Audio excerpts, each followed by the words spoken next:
बिस्मिल्लाहिर्रहमानिर्रहीम। पॉलीस्टाइरीन का पढ़ने लगे हैं हम। पॉलीस्टाइरीन क्या है, क्यों यूज़ होती है, कहाँ यूज़ होती है, कैसे बनती है, वगैरह वगैरह। सबसे पहले तो ये है कि 1930 में क्या हुआ था कि पॉलीस्टाइरीन को बनाया गया। क्यों इस्तेमाल में लाया गया इसको, क्यों इसको बनाया गया, ये सिंथेटिक रबड़ में इसका इस्तेमाल हुआ। सिंथेटिक रबड़ प्रोग्राम में किसने किया? आईजी फार्बन इंडस्ट्रीज़ थी, उन्होंने 1930 में किया। क्यों किया? वर्ल्ड वार टू में ऐसे हुआ कि नेचुरल रबड़ जो थी वो कम हो गई, उसका इस्तेमाल जो था जहाँ पे वो ज़रूरी थी तो वो नहीं मिली, तो उन्होंने कहा कि सिंथेटिक रबड़ उसके लिए प्रिपेयर की जाए। अब ये तो हो गया उस टाइम के लिए। बाद में इसकी क्यों ज़रूरत हुई? बाद में ये हुआ कि जो हमारे पास नेचुरल रबड़ थी वो अब दोबारा से मतलब जितनी ज़रूरत थी उसके हिसाब से पूरी थी। अब सिंथेटिक रबड़ की कोई ज़रूरत नहीं थी। ठीक है, तो उस टाइम में फिर ये हुआ कि उन्होंने कहा कि जो पॉलीस्टाइरीन है उसका कहाँ पे इस्तेमाल लाया जाए, उसको किस तरह से यूज़ किया जाए। तो उसकी प्रॉपर्टीज़ को देखा गया। किस वजह से इसको यूज़ किया था? सबसे पहले इलेक्ट्रिकल इंसुलेशन प्रॉपर्टीज़ की वजह से। ठीक है, तो अभी जो है इसकी थर्मल इंसुलेशन की प्रॉपर्टीज़ भी हैं। मतलब थर्मल इंसुलेशन और इलेक्ट्रिकल इंसुलेशन, अभी इनका इस तरह की जो प्रॉपर्टीज़ थी इसकी वजह से इसका यूज़ देखा गया कहाँ पे हो सकता है। तो फिर ये किया कि इसका domestic appliances, packaging, food containers packing, मतलब फूड पैकिंग कह लो, और टॉयज़ वगैरह के फॉर्मेशन के लिए इसका इस्तेमाल किया गया। जो इसके लिए यूज़ होते हैं रॉ मटेरियल्स, वो हमारे पास थे बेंजीन और इथाइलिन। ठीक है, बेंजीन और इथाइलिन जो थे वो यूज़ होते थे। अब हमने कहा गया कि किस तरह से इसका प्रिपेयर करना है, उसका प्रोसेस देखेंगे। 3 स्टेजेस में इसको प्रिपेयर करना है। फर्स्ट, ये हमने जो प्रिपेयर करना है ना, फर्स्ट इसमें मैं जो बताने लगी ये सिर्फ और सिर्फ स्टाइरीन की फॉर्मेशन है। पहले पहले हम लोग देखेंगे स्टाइरीन कैसे बनता है, देन हम उससे बनाएंगे पॉलीस्टाइरीन। जो स्टाइरीन बनाना है ना उसके लिए 3 स्टेजेस हैं। फर्स्ट स्टेज में हम क्या करते हैं, इथाइल बेंजीन बनाते हैं। इथाइल बेंजीन ये हमारे पास बिल्कुल उस तरह से जैसे हम लोगों ने किया हुआ, क्या फ्राइडल क्राफ्ट रिएक्शन करते थे उसमें पहले हमारे साथ क्या होगा, बेंजीन होगी, उसका इथाइलिन के साथ रिएक्शन कराएंगे। ठीक है, उसके याकीन के साथ, उसके साथ फिर जब हमारे पास बनेगा इथाइल बेंजीन, और देन हम उसमें से डीहाइड्रोजिनेशन कराएंगे और स्टाइरीन बनाएंगे। ठीक है, अब यहाँ पे जो है ना फर्स्ट स्टेप जो हमारे पास है इथाइल बेंजीन की फॉर्मेशन, उसके लिए हम देखते हैं। ओ नो, अच्छा, उसके लिए हम देखते हैं कि इसको किस तरह से लेना है। हमारे पास बेंजीन और जो है ना इथाइलिन, उसको लिया जाता है इन लिक्विड फेस, और टेम्परेचर इसके लिए लिया जाता है 90 से 100 डिग्री सेल्सियस तक का। और हमारे पास होता है जो प्रेशर वो slightly more than atmospheric pressure होता है, यानी थोड़ा सा ज़्यादा। कैटलिस्ट जो इसके लिए यूज़ करते हैं वो एल्यूमिनियम क्लोराइड है।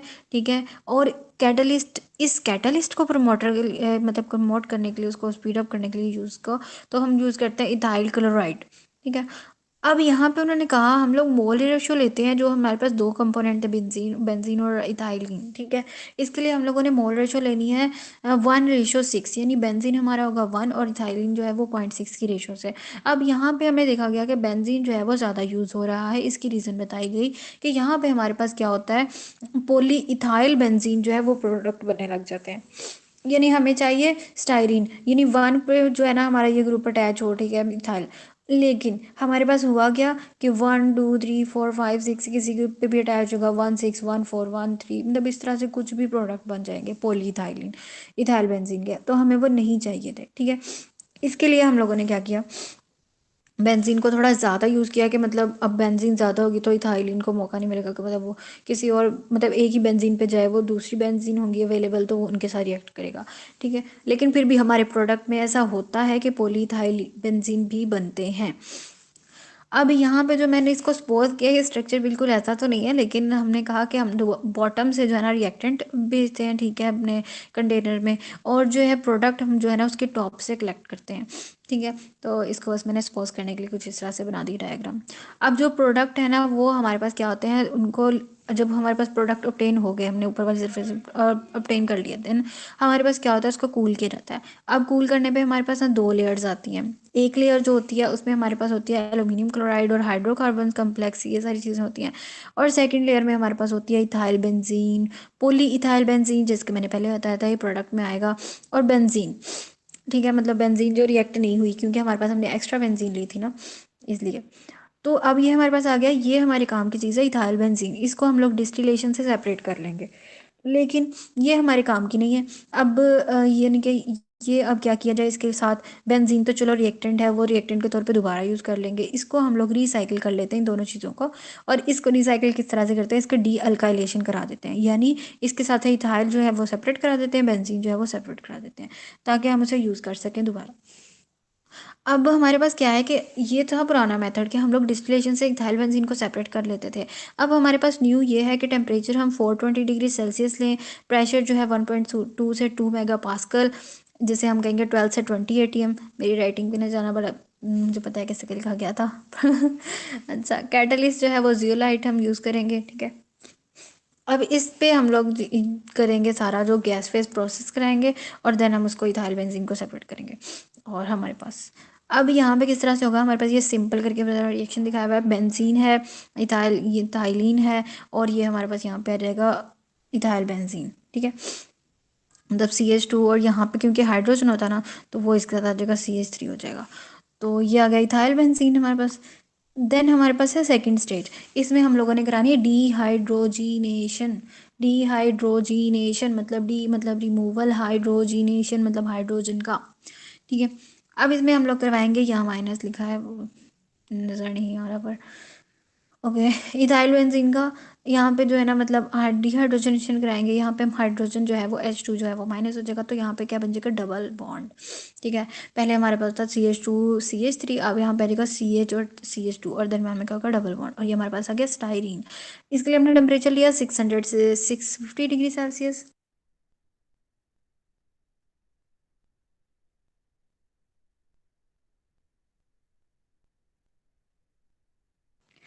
और उसके बाद जो है कैटालिसिस में यूज़ करते हैं हम लोग फेरिक या फिर जिंक ऑक्साइड। अब जो है इन कैटालिस्ट के साथ हम दूसरे मेटालिक ऑक्साइड को भी यूज़ कर सकते हैं, जिसमें क्रोमिक ऑक्साइड, क्यूप्रिक ऑक्साइड या पोटाशियम के ऑक्साइड वगैरह शामिल हैं। प्रेशर इसमें हमने लो लेना है, फर्स्ट स्टेप में मैंने क्या बताया था कि प्रेशर थोड़ा सा हाई लेना है देन एटमॉस्फेरिक प्रेशर, लेकिन अभी हम लोग कह रहे हैं प्रेशर थोड़ा सा लो लेना है। वो किस लिए लेना है कि मतलब उसको किस तरह हम अपटेन करेंगे, लो प्रेशर को किस तरह चाहिए, तो उसको अब हमने करना है। तो उसके लिए हम क्या करेंगे, हमारे पास जो फीड है, जो हमारे रिएक्टेंट्स हैं, उसे हम लोग क्या करेंगे, उसको सुपर हीटेड स्टीम के साथ मिक्स करेंगे। अब क्या होगा कि जब इस तरह से होगा तो हमारे पास जो प्रेशर उसका लो हो जाएगा। अब क्या सेकंड, ये तो हो गया फर्स्ट स्टेप कि हमने प्रेशर लो कर लिया और इस तरह से सुपर हीटिंग करके उसको मिक्स करके। सेकंड में हमने क्या करना है, इसको हम लोग पास कराएंगे ऊपर एक कैटलिस्ट, ठीक है, कैटलिस्ट के ऊपर पास कराएंगे, और फिर हमारे पास रिजल्ट में क्या आएगा, 35 से 40% जो है ना वो कन्वर्जन, यानी कि हमारा जो प्रोडक्ट है वो obtain होगा। अब होता ये क्या है कि जो हमारे पास प्रोडक्ट है वो दो लेयर्स आती हैं, पहले भी हमारे पास दो लेयर्स आई थी, अब भी हमारे पास दो लेयर्स आ रही हैं। पर पहले हमारे पास क्या थी, एक लेयर जो थी उसमें तो जो भी हमारा था ना, मतलब कि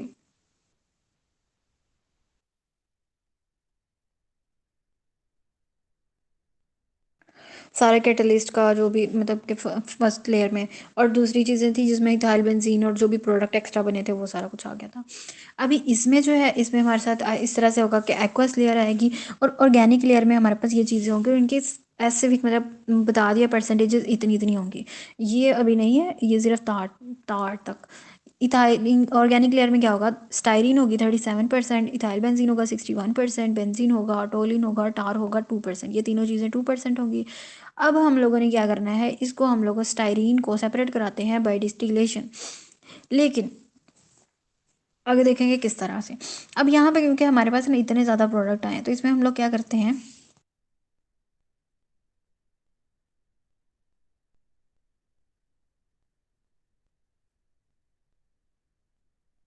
अच्छा इसमें हम लोग क्या करते हैं कि हमारे पास जो कॉलम, मतलब कि हम लोग स्पेशली कॉलम डिज़ाइन करते हैं, ठीक है, और उन कॉलम से आगे पास करवाएंगे। अब जो है ना हमारे पास जो चीज़ों की मतलब किस तरह से, पहले कॉलम में हमारे पास रह जाएगी बेंजीन और टोलिन, ठीक है, बाकी चीज़ें आगे पास कर जाएंगी। सेकंड कॉलम होगा, उसमें जो है हमारे पास, फर्स्ट कॉलम बोला था ना मैंने, हाँ, फर्स्ट में बेंजीन और टोलिन रह जाएगी, सेकंड कॉलम में फिर इथाइल बेंजीन, ठीक है। और थर्ड में भी हमारे पास जो मतलब कि जिस तरह से आएगी, और उसके बाद फिर नेक्स्ट कॉलम्स में हम लोग obtain करेंगे। अच्छा, जो हमारे पास सेकंड और थर्ड कॉलम होगा ना, उसमें इथाइल बेंजीन आएगी, और जो फोर वाला कॉलम होगा ना, उसमें स्टायरीन आएगी। आई थिंक यहाँ पे वहाँ गलत हो गया मेरे से थोड़ा सा, C2 मैंने C3 उसका लिखा हुआ है, पर खैर हमारे पास C2 और C3 में जो है ना इथाइल बेंजीन आएगी। अब इसमें ही हमने क्यों कहा इथाइल बेंजीन आएगी, क्योंकि हमारे पास देखो कितनी ज़्यादा है, 61%। पहले कॉलम में वो सारी की सारी अभी नहीं रहेगी, सेकंड कॉलम में वो फिर रह जाएगी। बाकी जो बचेगी ना, हमारे पास 3 चीज़ें बचेंगी। अब होगा स्टायरीन होगा और टार होगा, और हमने एक इनहिबिटर ऐड करना है इसमें, और वो इनहिबिटर होगा हमारे पास सल्फर का। ठीक है, इसके बारे में बताना भूल गई। खैर अभी जो है ना, मतलब ये हमारे पास होगा सारा जो हमारे 4 कॉलम में बच जाएगा। ठीक है, अब जो है 4 कॉलम में फिर हमारे पास जो बचना चाहिए वो होगा स्टायरीन और स्टार और इनहिबिटर वगैरह, वो हम सेपरेट करेंगे। अब यहाँ पे देखते हैं क्या बताया हुआ है। ऐड फर्स्ट स्टेप में हमने क्या करना है, इनहिबिटर को ऐड करना है। सेकंड पे हमने उसको प्रेशर को लो करना है। देन हमने जो है ना वो सेपरेशन स्टार्ट करनी है। ठीक है, यानी इस तरह से। और फिर हमारे पास ये C1 यानी कि फर्स्ट कॉलम में बेंजीन और टोलिन आ जाएगा एट एटमॉस्फेरिक प्रेशर। लेकिन इन पे हमने जो प्रेशर रखना है ना, दोनों का इनका सेम है, 5 kPa या 35 mm of Hg। ठीक है, मरकरी मतलब। ओके, अच्छा, और ये सेकंड और थर्ड जो है ना, वो हमारे पास क्या होगा, इथाइल बेंजीन आएगी। ठीक है, और जो 4 वाला कॉलम होगा उसमें हमारे पास स्टायरीन आएगी, और हमारे पास होगा सल्फर और तार। ठीक है, इनको हमने इन दोनों को सेपरेट कर देना है। ठीक है, और बाकी हमारे पास जो होगा ना, स्टायरीन रह जाएगा 4 कॉलम में।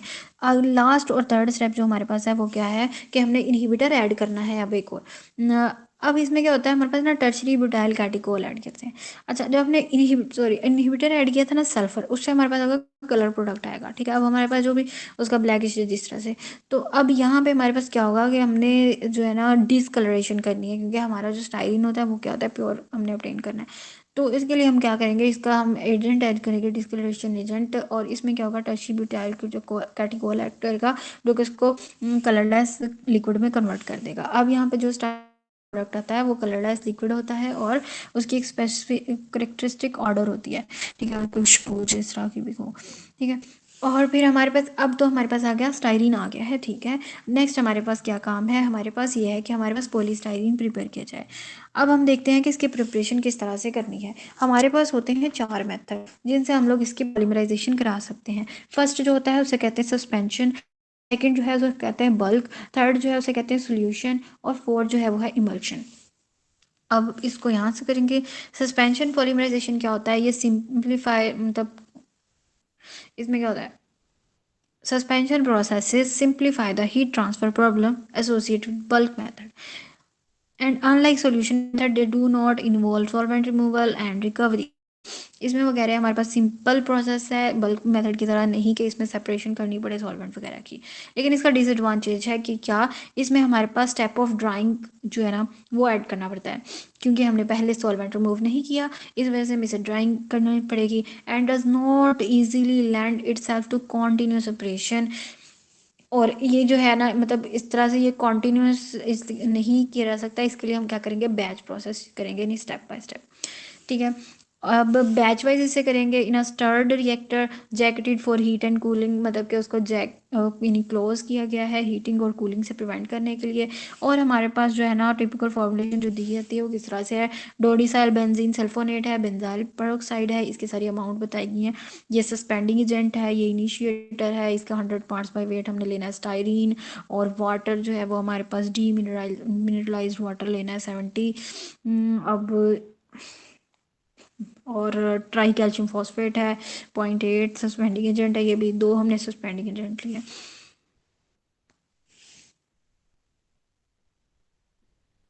नेक्स्ट है हमारे पास,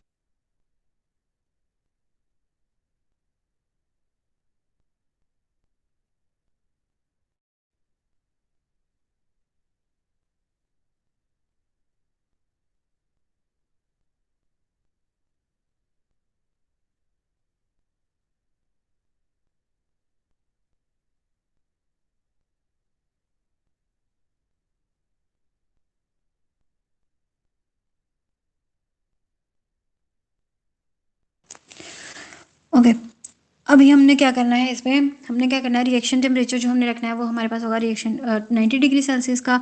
जब पॉलीमराइजेशन जो है वो कंप्लीट होगी तो प्रोडक्ट जो होगा वो स्लरी की फॉर्म में आएगा। उसे हम लोग वॉश करेंगे HCl के साथ और वाटर के साथ, और फिर उसमें क्या करेंगे, मतलब कि जब वॉश करेंगे तो हमारे पास जो सस्पेंडिंग एजेंट होंगे, सेंट्रीफ्यूज या ड्राइड, मतलब जो सस्पेंडिंग एजेंट होंगे, सॉरी, तो वो क्या क्या रिमूव हो जाएंगे, किसकी वजह से, HCl की वजह से, जब हम उसको वॉश करते हैं। फिर उसके बाद सेंट्रीफिकेशन कराई जाएगी, फिर ड्राई कराया जाएगा, और फिर एक्सट्रूडेड एंड चॉप्ड वगैरह वगैरह, ये सारे इसका हमने हमारे पास प्रोडक्ट obtain होगी, जो कि हमारे पास होगी पॉलीमराइजेशन। अब नेक्स्ट हमारे पास है बल्क पॉलीमराइजेशन। ये था हमारे पास सस्पेंशन की, हमने सस्पेंडिंग एजेंट ऐड किए थे और उसे सस्पेंशन बना के, और जिस तरह से। अब हमारे पास जो है ना बल्क बल्क पॉलीमराइजेशन है। इसमें क्या होता है, इसमें हम लोग स्टाइरिन को लेते हैं, इसको पार्शली पॉलीमराइज कराते हैं बैच वाइज। पहले भी बैच वाइज ही किया था, अभी जो है लेकिन पार्शली पॉलीमराइज करेंगे batch wise by heating the monomer. अब इसमें क्या करेंगे, उसको हीट करना है एक लार्ज वेसल में, 80 डिग्री सेल्सियस टेम्परेचर रखना है, 2 दिन के लिए इसको रखना है, until about 35% conversion is achieved. अब इसमें क्या होगा, 35% हमारे पास कन्वर्जन हो जाएगी। विस्कस सॉल्यूशन जो है पॉलीमर का, उसे क्या करेंगे, हम लोग फीड कराएंगे, यूनिट ऐड करते जाएंगे into the top of tower, which is of about 100 degree Celsius. अच्छा, विच इज़ सम 20 फीट, अच्छा ये तो मैं वही कहूँ, इसको क्या हो गया टेम्परेचर को, सॉरी, सम 25 फीट हाई। अच्छा, इसमें जो हमने पहले वाला किया था ना, जब स्टेप वाइज कर रहे थे, उसमें ज़रा सोचो कि हमने क्या कहा था, हमने कहा था नीचे से बॉटम से ऐड कराना है और प्रोडक्ट जो है ना वो टॉप से लेना है। लेकिन यहाँ पे हम लोग क्या कर रहे हैं, यहाँ पे हम लोग जो टॉप ऑफ टावर से, मतलब जो 25 फीट हाई है उस टावर से हम लोग इसमें पॉलीमर में, मतलब मोनोमर को है ना वो ऐड करवा रहे हैं। नेक्स्ट क्या है हमारे पास कि जो टेम्परेचर इस पे लिया है अबाउट 100 डिग्री सेल्सियस है, लेकिन सेंटर पे क्या है 150 डिग्री सेल्सियस, और बॉटम पे क्या है 180 डिग्री सेल्सियस। यानी कि हमारा टावर जो है 25 फीट हाई जो है उसमें हर जगह पे वो डिफरेंट डिफरेंट आ रही है, मतलब कि टेम्परेचर आ रहा है। अब जैसे जैसे हम लोग मटेरियल को वो कह रहे हैं फीड करेंगे, traverses the temperature gradient, polymerisation exist and fully polymerise material emerges from the base of tower. शुरू से जब हमने ऐड किया तो हमारे पास मोनोमर्स जा रहे थे, और एंड तक जब तक हमारे पास वो पॉलीमर में कन्वर्ट होते जाएंगे। Reaction is controlled by complex array of heating and cooling jackets and coils with which the tower is fitted. और हमें बताया गया किस तरह से कि हमारे पास होते हैं, उसको जैकेट मतलब कि कवर किया गया है, और रिएक्शन हो रहा है। देन हमारे पास क्या है, molten material is fed into an extruder, extruded as filament and then cooled and chopped into granules वगैरह वगैरह, ये सारा फिर से हमने जो है ले लिया। प्रोडक्ट हमारा, because the product possess few impurities. अच्छा, अब क्योंकि इसमें वो कह रहे हैं हमारे पास इम्प्योरिटीज़ हैं, तो ये हाई क्लैरिटी और गुड इलेक्ट्रिकल इंसुलेशन प्रॉपर्टीज़ रखेगा कुछ, मतलब कि इसकी होंगी अच्छी वाली। और पॉलीमर जो है इसके क्या है, ब्रॉडर मॉलिकुलर वेट डिस्ट्रीब्यूशन होती है than polymer made at an one temperature. अच्छा जी, अगर हम एक ही टेम्परेचर लेते ना तो हमारे पास एक ही तरह के प्रोडक्ट आते, लेकिन क्योंकि हमने यहाँ पे डिफरेंट मतलब लिए हैं टेम्परेचर, तो इस वजह से हमारे पास प्रोडक्ट जो है वो मतलब कि वैरायटी आएगी, वैरायटी ऑफ प्रोडक्ट। ठीक है, मॉलिकुलर वेट डिफरेंट डिफरेंट। अब यहाँ पे है सोल्यूशन पॉलीमराइजेशन। इसमें क्या करते हैं, कॉन्टिन्यूस सोल्यूशन जो है उसमें क्या, इसकी बहुत सारी एप्लीकेशंस हैं। मेन एडवांटेज जो है वो bulk method being a listening of the problem associated with movement and heat transfer, यानी कम हो जाती हैं इसमें प्रॉब्लम, जो है मूवमेंट वगैरह नहीं होगी, हीट ट्रांसफर वगैरह जैसी प्रॉब्लम नहीं होगी। और लेकिन इसमें ये क्या कह रहे हैं, added step of solvent removal and recovery. First वाला जैसे था उसमें भी हम लोगों ने कहा था कि इसमें सॉल्वेंट रिमूवल का एक स्टेप ऐड करना पड़ता है, इसमें भी इस तरह से है। मिक्सचर हम लेंगे, मोनोमर लेंगे, सॉल्वेंट लेंगे, सॉल्वेंट हमारे पास 3 to 12% इथाइल बेंजीन है, और इनिशिएटर लेंगे जो कि हम फीड करेंगे in the train of 3 polymerisation reaction. अब हमारे पास ये रिएक्टर है जिसमें हमारे पास मतलब कि 3 हमने रिएक्टर यूज़ किए हैं। पहले हमने 4 कॉलम वाला किया था। ठीक है, वैसे आप लोगों को लिंक बना रही हूँ, ज़रा जो पहले किया उसको थोड़ा सा डिफरेंस याद रहेगा। अच्छा, अभी यहाँ पे हमने क्या लिया, 3 रिएक्टर वाला लिया है, और उसमें हम कह रहे हैं कि किस तरह से रिएक्शन टेम्परेचर प्रोग्रेसिवली इंक्रीज होता है, rising from 110 to 130 degree in first reactor, फिर 150 से 170 in the last reactor. Polymer solution is then excluded. अब मतलब ये इसका एग्जैक्ट नहीं है कि 110 से 130, बल्कि जितना टेम्परेचर वहाँ पे होगा उससे 110 से 130 डिग्री सेल्सियस ज़्यादा होगा, और फिर ये 150 से 170 डिग्री सेल्सियस का इतना का डिफरेंस होगा, ठीक है। पॉलीमर सोल्यूशन जो है उसको फिर देन एक्सक्लूड करेंगे, फिर फाइन स्ट्रैंड में फर्क हो जाएगा, फॉर्म इनटू अ डेवोल्यूटिंग वेसल, और फिर जाएगा ये वेसल में। अच्छा, ये सारा कुछ वेसल में हो रहा है, जिसमें टेम्परेचर जो है वो 225 डिग्री सेल्सियस है। और यहाँ पे हम लोग करेंगे जो एक स्टेप ऐड करना था सॉल्वेंट के रिमूवल का, and unreactive monomer takes place, यानी कि अनरिएक्टेड मोनोमर अलग हो जाएंगे यहाँ पे और सॉल्वेंट अलग हो जाएगा, ठीक है। और ये करेंगे किस तरह से, बिंग एडिड बाय, किस तरह से हेल्प होगी, large surface area of the strand, हमारे पास स्ट्रैंड का एरिया ज़्यादा होगा तो ये इजीली हो जाएगा। मोल्टन मटेरियल को फिर हम लोग फेड करेंगे into extruder, extruder as filament cooled and chopped. फिर क्या है इंपॉर्टेंट, इस यहाँ पे कह रहे हैं एक चीज़ नोट करने वाली है कि ये प्रोसेस जो हम कॉमनली कंसिडर करते हैं as a continuous bulk process, sees the amount of solvent implied is so small, क्योंकि हमने थोड़ा सा सॉल्वेंट इस्तेमाल किया, कितना हमने कहा था 3 to 12%, तो इस वजह से हम कह रहे हैं कॉन्टिन्यूस कहेंगे इसको। और नेक्स्ट देखते हैं इमल्शन पॉलीमराइजेशन। इसमें क्या होता है, not use for making solid having grades of polystyrene. Since this process led to polymer, large quantities of soap residue which impair the electrical insulation properties and optical clarity.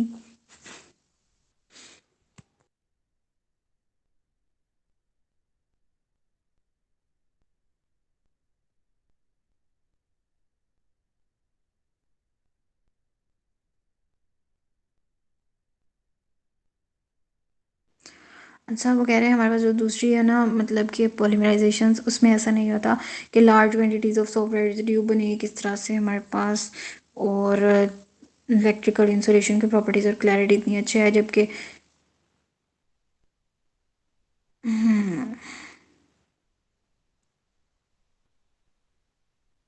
emulsion polymerization does, however, find limited use in the production of polystyrene latex used in water-based surface coatings.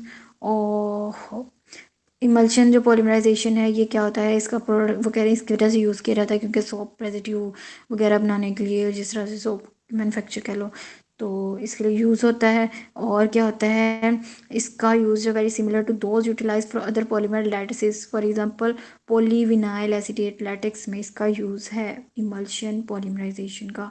खैर इसका इतना ज़्यादा detail नहीं मुझे पता, तो इसको देख लेते हैं। अब यहाँ पे हमारे पास कहा है कि जो हम करेंगे ना प्रोडक्ट आएंगे वो क्या होगा, vinyl polymer can be expected to have a head to tail structure. For polystyrene there is experimental evidence that this is indeed the case. अच्छा, यहाँ पे वो कह रहे हैं इसका हेड टू टेल स्ट्रक्चर होगा किस तरह से, विनाइल पॉलीमर्स का, लेकिन जब हमारे पास पॉलीस्टाइरीन आएगा वो हम लोग 290 से 320 डिग्री सेल्सियस पे इसमें फ्रैक्शंस ऑब्टेन करेंगे, और वो किस तरह से होंगी, रेजिड्यू इसमें 12% आएगा, बाकी टेट्रामर मोनोमर ट्राइमर डाइमर की फॉर्म में हमारे पास रिजल्ट आएंगे। ओके, ये हमारा था सारा पॉलीस्टाइरीन का, जिसमें से मैंने आप लोगों को सारे उसके टाइप्स भी करा दी हैं, पहले स्टाइरीन की फॉर्मेशन और उसके बाद पॉलीस्टाइरीन। कुछ समझ ना आए तो वो मुझसे पूछ लेना, और कुछ ज़्यादा समझ आएगा तो मुझे बता देना। ओके, अल्लाह हाफिज़, टाटा, बाय बाय।